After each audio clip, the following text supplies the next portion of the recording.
Conversations powered by Just Talk and Lisa Listen. Here we are. How do you feel today? I am so excited. Today has been a fantastic day, and we have so much to talk about, Jess. We do, and we have a great program. We're not going to announce who they are yet, but we have some special guests that are unbelievable. Yes, they are. Yes, they've got a lot of magic. What do you do for the company Just Talk? I'm VP of Sales and Marketing and Success Coach and, of course, podcaster. I don't want to steal Scott's title because he's extraordinaire. Yes, Scott's the man. That's right. Right. And I am professional speaker, life coach, success coach, executive coach, author, and definitely podcaster. That is exactly what I do. Nice. And what you and I do here on this program is we bring great content and great professionals to a conversation to create empowering conversations. Leaving tons of value for the listeners. Absolutely. And viewers. Absolutely. Our audience, shall I say. Yes, absolutely. But before we bring on our special guest, yes, you've got some really exciting news that you just been itching to share. So let's share. I'm so excited about our fast approaching workshop, The Power of Asking. Yes, when is that?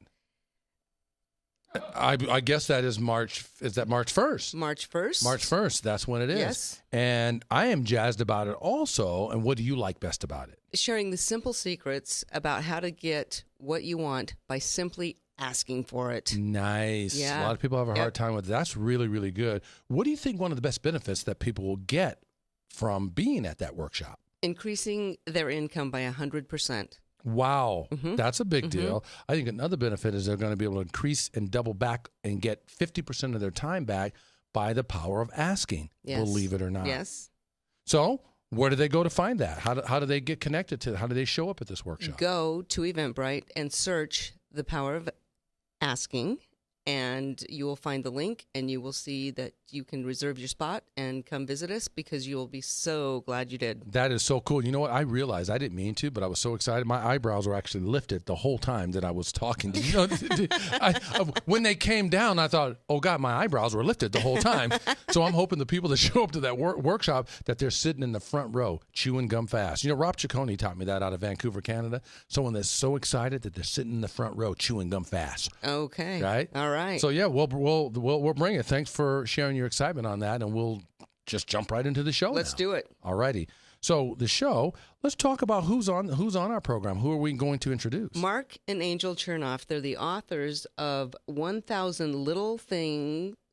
plus little things happy, successful people do differently. Nice. These guys rock the world. They really Let me tell you, they're special people. And I'm going to ask special permission from our director, Scott, if I could hold their book up and show it. Even though he's got it on the screen, I want them to physically see me caressing such a powerful piece of literature in my hand. There you go. I'm feeling a little like Bill Cosby now. Boom, chicka, boom, yeah. boom. There you go. And the title of today's show is 12 Things Successful People Do Differently. So without further ado, shall we bring them on? There they are. Hey. Welcome, Marc and Angel. That is a handsome couple. Have you been told that before? Never. But we do appreciate it. Thank you so much. You are too kind. Well, let's say this, Marc and Angel. 1,000 plus little things happy, successful people do differently. Wow. How long did it take you to write this book? It took many years, actually. That book is a highlight of some of our most popular, most well-read posts on the blog. So theoretically, it took about 6 years probably to write that post from the time that was published. Is this your wife that you just looked at to get that answer? I did. Because I noticed that you asked for permission just in the look. Can I say this? You got to be smart about it. Well, let me just say really quickly, Marc and Angel, they are professional coaches, full-time students of life, admirers of the human spirit, and have been recognized by Forbes as having one of the most popular personal development blogs. Through their blog, book, course, and coaching, they've spent the past decade writing about and teaching proven strategies and finding lasting happiness, success, love, and peace. And you guys have over 1 million downloads? You have over 1 million downloads. Right. Who is the mastermind, Marc or Angel? Tell the truth. It's all her. She's so humble. She doesn't even want to say it. No, this is really, that's pretty fabulous. I'm going to have to get some lessons from you after this podcast. You realize that, right? We're happy to help. Okay, good. No, that's really, really good. That's outstanding stuff. That's a great biography. Is there anything else we should know about you? No, I think the students of life is the big part of it, really. I mean, for us, it's a journey. Our journey with this started us trying to figure things out for ourselves. We were kind of at a low point. We'd hit some adversity early in life, and we were usually using the blog really to catalog the journey, our way of That's kind of like nice. public accountability. So yeah, we feel blessed to be kind of in the position we are as far as being able to give back on a daily basis. So that's really what it's about for us. And we don't necessarily know everything either. We're going through this and learning and continuing this journey ourselves. So a lot of what we're writing about is things we're actually going through ourselves. No, I appreciate that. Let me ask you something, either Mark or Angel. In fact, let me start with Angel. Angel, was that a defining moment that had you start this whole blog experience and then share that with other people that could likely benefit from it? Because if you're going through it, many other people are going through it. Was it a defining moment? It was a couple of events that went back to back to back in 2009. It was a span of 15 months where I lost my job, and I was the breadwinner of the relationship. Yes. So I lost my job. And then a couple months later from that, one of our mutual best friends had passed away unexpectedly at the age of 27. Wow. So Oh my God. like shocking. And then a couple months later than that, my brother actually passed away too. Wow. So older brother or younger brother? Older brother. Okay. So it was just a series of events that just stacked up against each other, and we were like, wow, this is tough. It was so hard to just get out of bed in the morning. Yeah. So. Wow. I've been there, done that myself. I know this. So, Angel, let me say this: when that happened, when you lost your job, you say that, and people get that because many people out there listening to this or viewing this will have lost a job or know someone they're very close to that have lost a job, or people that are close to them in their lives, or people that are close. Exactly, everything stacked. Exactly is what gets you to this point. Exactly. Good. Well said, Lisa. But I want to quantify this. My guess is, and I am judging. It was a strong job, like a 6-figure job, not just a job. Was it a 6-figure job or plus? Oh, yeah. Okay, you see what I mean? That lends a little bit more weight to it because when you lose a 6-figure job, like instantly, you leave your home, and with Brother Mark, you're a hero. Girlfriend leaves the house, she's a hero. And when she comes back home at 5 p.m. or whenever that situation happened. Or 10 p.m. Or 10 p.m. When it's a 6-figure job, let's face it. Fair enough. But whenever when they let you go, it's not 10 p.m. They let you go at business hours times. So I don't know what happened for you, but you leave your house as a hero. Even though you're no different coming home, you can feel like a zero coming home, having lost a full 6-figure income. Am I right or not? Oh, yeah, absolutely. How do you think I know that, Angel? You may have some experience. You think? Because you're hitting it right. You're hitting the nail on the head. First off, we're going to have you guys back on. But no, I appreciate you sharing that. I don't want to rush through this, and I want to come back. If we have time in the end of the program, let's get back into some personal stuff. Because I really believe that people can benefit from hearing personal sides of how and why we do. You folks are representative of what I call when life gives you peaks and valleys and ups and downs. A lot of people, when things knock them down, they squall on the ground and they stay down. And we have a theory, Lisa and I do, and I'll bet you subscribe to this. When I say this, I want a little for the brother. If you like From this. a different mother. Yeah. We say when things happen to us that knock us down, we say we are either up or getting up. That is our motto with life. No, sound like a brother, Mark. I like it. That's Getting great. up or working on it. Yep. Yep, we're Very either true. up or getting up. So no delay. Let's jump right into these 12 things and read the title of the chapter because it's an extraordinary chapter. Wonderful, well-written book. Love the concept of 1,000+. I love that. And I just want to say that there isn't a day that goes by that I don't just pop open a page to get a little burst to start my day. So thank you very much for that. So without further ado, the topic of today's show is 12 things successful people do differently. I'm going to roll through these 12 things and then we're going to have discussion. Okay, do it. They create and pursue smart goals. They take decisive and immediate action. They focus on being productive, not being busy. They make logical and informed decisions. They avoid the trap of trying to make things perfect. That's number 5, right? Yes. Okay. Number 6, they work outside of their comfort zone. Okay. They keep things simple. 8, they focus on making small, continuous improvements. Okay. 9, my favorite number. Yes. They measure and track their progress. Whoa, stop it. Well, Stop it. Number 9's her favorite number. My favorite thing to do, measure and track my progress. That's There you another. go. That's another story. My favorite. Let's, Not kidding. let's Keep going. Then number 10, because we could be there all day, and that's a whole nother show. Don't get the brother started. Number 10, they maintain a positive outlook as they learn from their mistakes. 11, they spend time with the right people. Oh, the right people. That's another favorite. I agree. Big one, folks. Number 12, they maintain balance in their life. Huge. I'll bet you learn to maintain balance by balance. Can you say balance? I'm trying to say balance. Can you? I'll bet you learn to get the proper balance by having circumstances in life kick you off kilter and realize, wait a minute, things are going to happen in our life. Let's maintain the balance. Am I right? Mm-hmm. Yeah. You too, Absolutely. Mark. When you're given no other choice, you've got to find it, and that's kind of. That's the interesting part of adversity, right? Is that there's some things you're not even aware that you're able to achieve or that you need really to make progress in your life until you're kind of sitting at a point where you don't have any other choice but to do these things. No, that's not true, Mark. You are well seasoned at this. What you just said is how you live your life.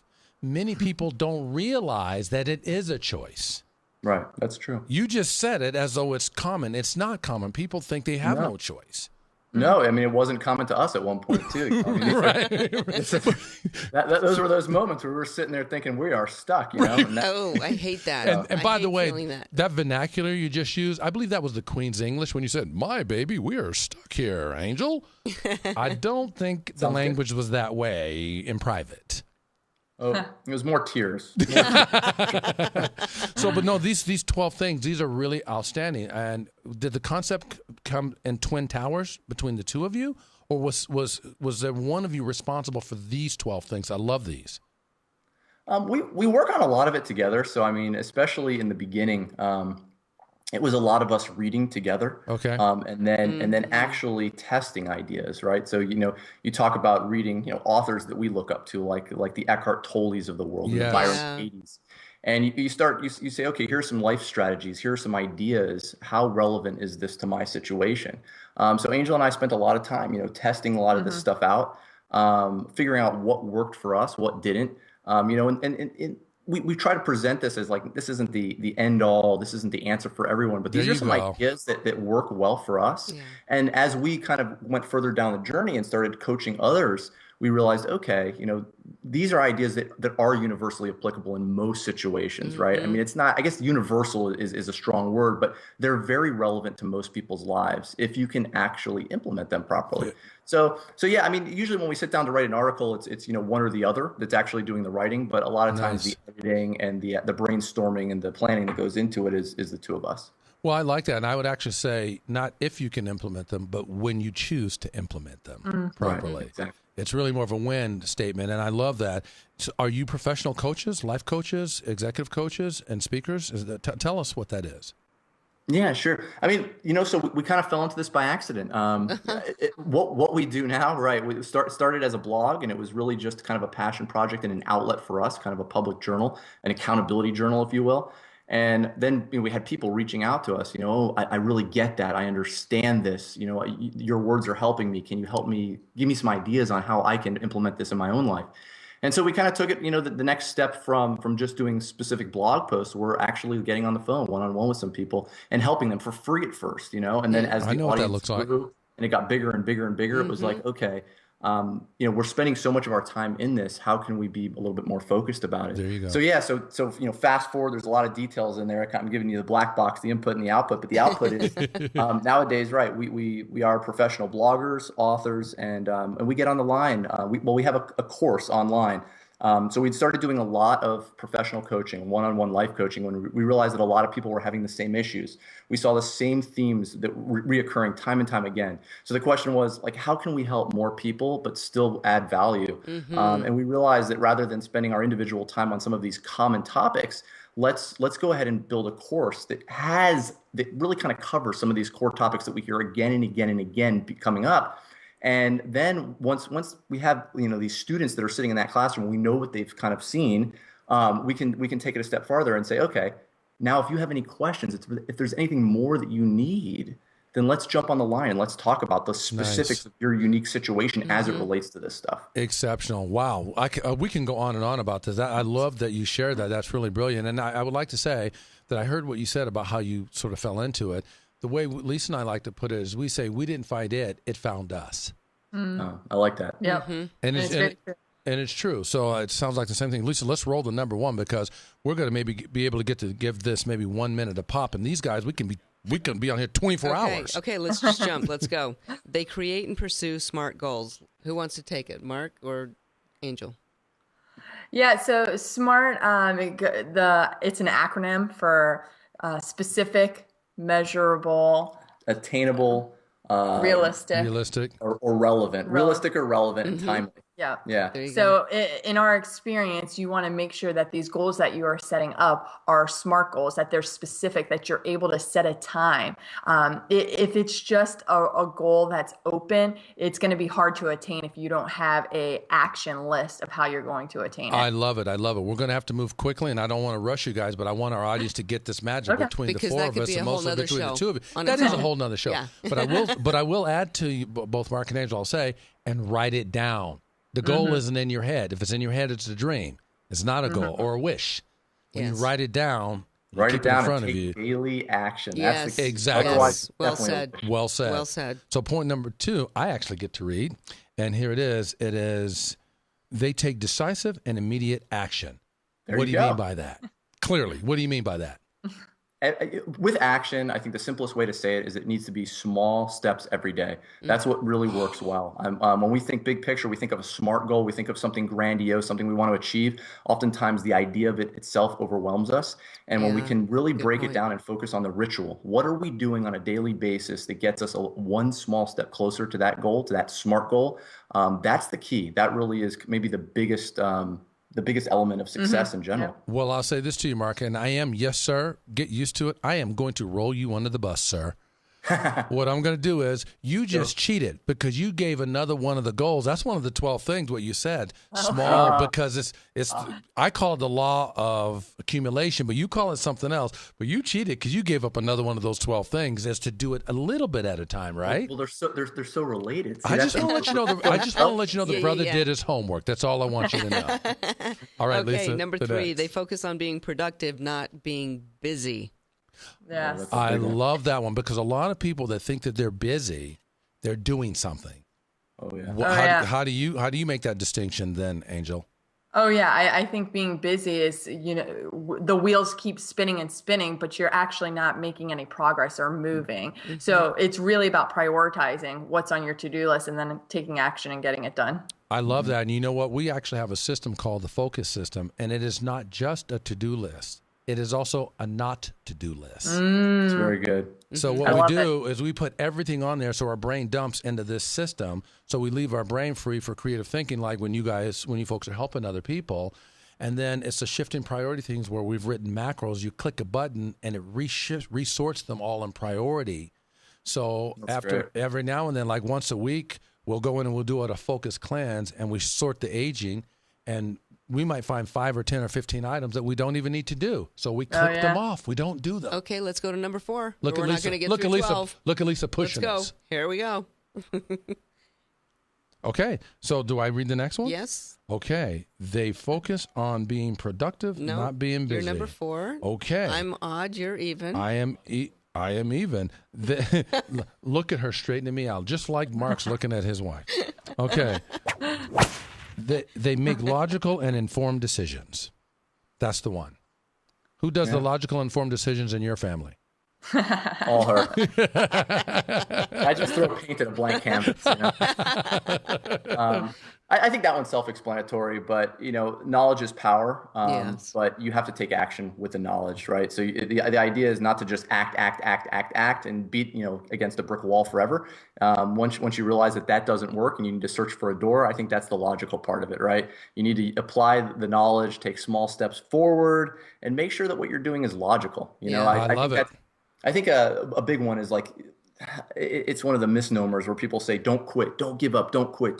But I think one of the things we've realized is there is a time, being logical, that you need to shift, right? You need to pivot. So you might not call it quitting, but you call it making adjustments that really maybe takes you in a different direction. Shifting so priorities, that's what we call it. You call it making adjustment, and Lisa we call it shifting priorities. Excellent. Same thing. Yep. Okay, so on to number 5. They avoid the trap of trying to make things perfect. And you want to talk about how many perfectionists are out there. Just do it, right? Don't get stuck in perfection. Oh, yeah. Being a perfectionist, I mean, it stopped us a number of times, too. Right? Angel, can we just say deer in the headlights? Oh, yeah. Yeah, because when you get to do a perfectionist mentality, nothing's ever good enough, so you do nothing. Exactly. Crazy. Good call. Let's move to number 6 then. They work outside of their comfort zone. Speak to that, either of you. Yeah, to be honest, I don't think we're actually going to grow unless we're uncomfortable. Oh, well said. One of my favorite quotes is when you have 2 good options, always go with the one that scares you the most, because that's the one that's going to help you grow. All I can say to you is, Mark, you married right. I really do. Thank you. Do one thing every day that scares you, right? Exactly. Absolutely. 7, keep things simple. I love that one. Simple.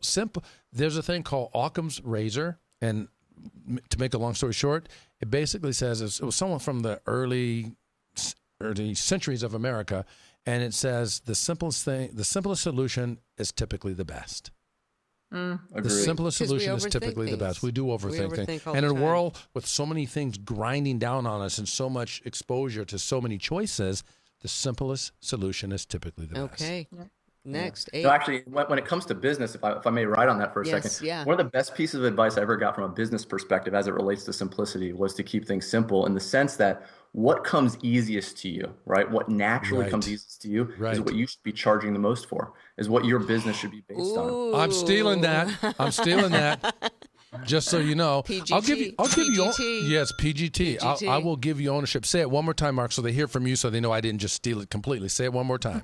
The things that come easiest to you should be the things you're charging the most for. I am loving you. I need to talk to you about our price sheet after this, so we need to have a conversation. I'll take a look at it. Can you? And let me speak your vernacular, because you're from a different part of the country than I am. Can you hook a brother up? 8, they focus on making small, continuous improvements. That's the one you mentioned earlier. Yes. Mm-hmm. Yeah. So I think everything ties back to those small daily steps. You would agree, right? I mean, Absolutely.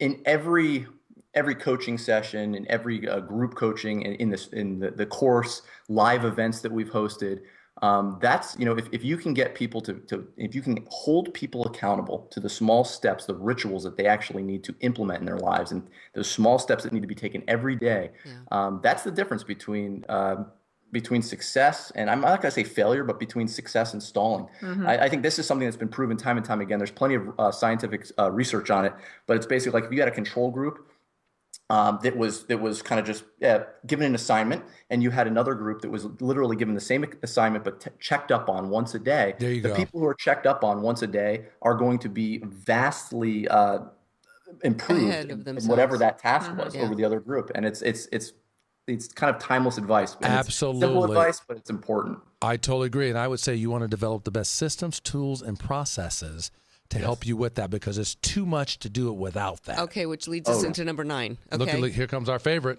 They measure and track their progress, which is system, tools, and processes. So that one really is self-explanatory, but just give us a quick blurb, if you will, Angel, on how does it work for you when it comes to the number 9? I think it's really, you got to review your successes and where you're at and track it, because you can use that momentum to keep going forward, even if it's very slight. I totally agree. And I believe that you share it with people that love you, that care about you, that want to see you succeed. And celebrate together every day on those successes. Do not get us started, because we will celebrate even the most minute of celebrations. Oh, yeah, you have to. You do. Yeah. You do. So that's very good. Let's roll with number 10. I get to roll with number 10? They maintain a positive outlook as they learn from their mistakes. Love it. When they say, whenever you lose in life, don't lose the lesson. That's exactly right. Right? Yeah, maintaining a positive mindset can be so tough, but it is so true. If you can spend each day focusing on something that's positive, basically ending your day, call it a gratitude journal, call it a gratitude meditation, whatever, but just finishing your day on just a couple positive points, it makes a world of difference. It makes everything, because not only does it help the energy that you possess within yourself for you, it's infectious, and people want to be around people that make them feel better or leave them feeling better, right? You leave people feeling horrible, they don't want to be around you. We want to be able to be attractive in that sense. So very that actually leads into one of the other ones. So look at that. Okay, look at that. Well said. Right. You know this book. I'm going to tell you like Louis Gossett Jr.'s assistant told me, man, you know your place in your lane. That's good. Okay, we're on number 11. Spend time with the right people. Huge. That's huge. Who wants to speak to that? I get to spend time with her. Absolutely. And she's lucky because you're not a bad catch yourself. That's right. What kind of name is Chernoff, by the way? It's Russian. It is. Is it Italian Russian? Because you look Italian. No, it's Czech. My background is Czech and Russian. If you go back, not many generations, but that's what I've got littered throughout me. Well, looking at you, looks like the best of Czech got out of the Czech Republic. Looking at I appreciate that. So here we go. Number 12, they maintain balance in their life. I love that. Speak to that. We've got about 2 minutes left on the program. So speak to they maintain balance in their life. What does that mean? Yeah. I think, balance to me is about like kind of managing those balls. Every one of us has these balls in the air, right, that we're juggling. There's things, family, there's business, and there's passion projects that we have going on. There's hobbies. And I think that, the interesting thing oftentimes when we look at successful people is we'll see like one element of their life, right? One dimension of their life. And that one dimension of their life might be extremely successful. But if the person has let all the other balls drop, when you really look at the big picture, you say, well, really, are they? And usually that's why a successful person can sometimes be an unhappy person. So balance is really about making sure it's managing the various aspects and dimensions of your life, so that you're kind of paying attention to the right things and not letting one thing kind of overshadow everything else. And I also want to chime in here and just say, this is a daily challenge for us every single day. Yes. And as for everyone, it's just balancing, where to spend your time, where it's best used, and especially we're new parents and we have a 19-month-old son. Congratulations. And it's like balancing the business and family. It can get tough. How old is the son? 19 months. And he's already teaching you more than you're teaching him, I'll bet. Yes. Oh, yeah. I had no clue. No, that's incredible. So the balancing is about shifting priorities. That becomes a whole thing. How do you manage all those shifting priorities and let the most important things rise to the top, and don't worry about the things that are not being settled, because you'll get to it. If you don't, then it wasn't to be, right? We need to. Well, just like your example of, if something's on the list for 5 days and you don't get to it, well, maybe that's not a priority. Let it go. Exactly. Let it go. Well said. And please tell everyone where people can find you guys. Yes, if they want to reach out to you and either sign on to connect with the podcast or connect with you for your professional services, what would that look like? You can connect with us at marcandangel.com, MARC and angel.com. And Marc and Angel on Twitter as well. And Facebook. And Facebook. Yeah, if you search Google for Marc and Angel, you'll find us. Very good. Do you want to tell them how they can find us if they want to check out this podcast and other sources? JustTalk.com. iTunes. Oh, okay. iTunes, Apple TV, Roku, Twitter, Facebook, Stitcher, Google, YouTube, Vegas Video Network. Yes, Just definitely. say everywhere. We're everywhere. There you go. Well said. We could just say we're everywhere. Well, you two have been extraordinary guests on the program. We would love, if any opportunity, if it works out with your schedule and ours, I can tell you there are going to be some viewers that chime in on this and tell us what value they've gained from this. And if we get the opportunity, we'd love to have the two of you back because this just went way, way too fast. And we have a saying here at Just Talk and certainly at Conversations that there really is something that really works out in life when you get it right. And it's all about what, Lise? How you leave them feeling.